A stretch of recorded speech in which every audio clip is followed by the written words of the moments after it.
I'm David Cruz with Houseman Johnson, joined by Mary Jo Spiekerman, also with Houseman. We're here at the Avenue Club and Bubble Up Bar here in Madison, and I'm drinking their fantastic maple bacon pecan old fashioned right now. There's candied bacon in this thing that is out of this world. I don't know the first thing about hiring, though. Mary Jo knows a lot about it, though, and that's going to be what we're talking about in this next series of Knowledge on the Rocks.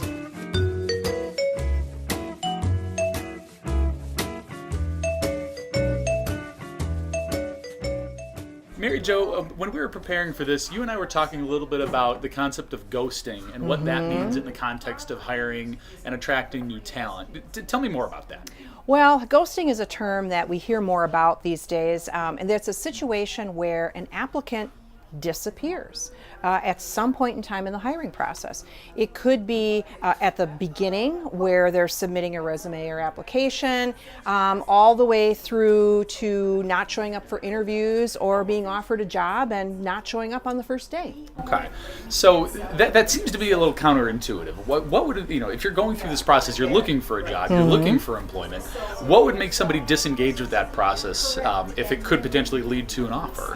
Well, it could be things that the employer has control over or that they don't have control over.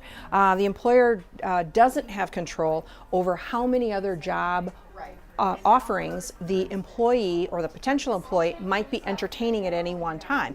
We all know that unemployment is very low, so when people are out looking for jobs, there are a lot of different employers that they may be in the process with, in the interview process to try to find a job. So if your process as an employer becomes more difficult than they might like to carry on with, or they figure out along the course of the way that they're not very interested in you or the job, they're interested in somebody else, they might just disappear and stop returning your calls.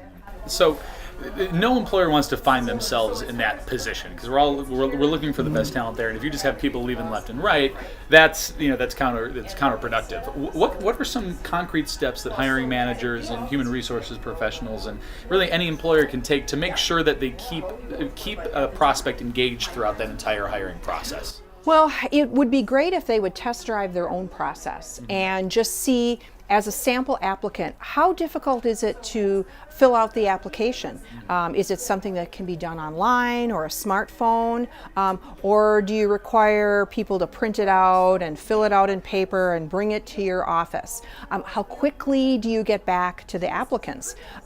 Applicants may feel if 2 or 3 days go by and they don't hear from you, you're not interested. When it comes to interviewing, how many rounds of interviewing are you requiring people to go through? When it starts getting to be 3, 4 rounds of interviews, again, people may just drop out because they don't have the time or ability to do that, or by that time they may have accepted another job. Sure, because there's a limited pool of talent out there, and we're all looking for the same people, and that's going to be the theme of the next episode that we talk about next week. We're going to talk about the term hunting the purple squirrel.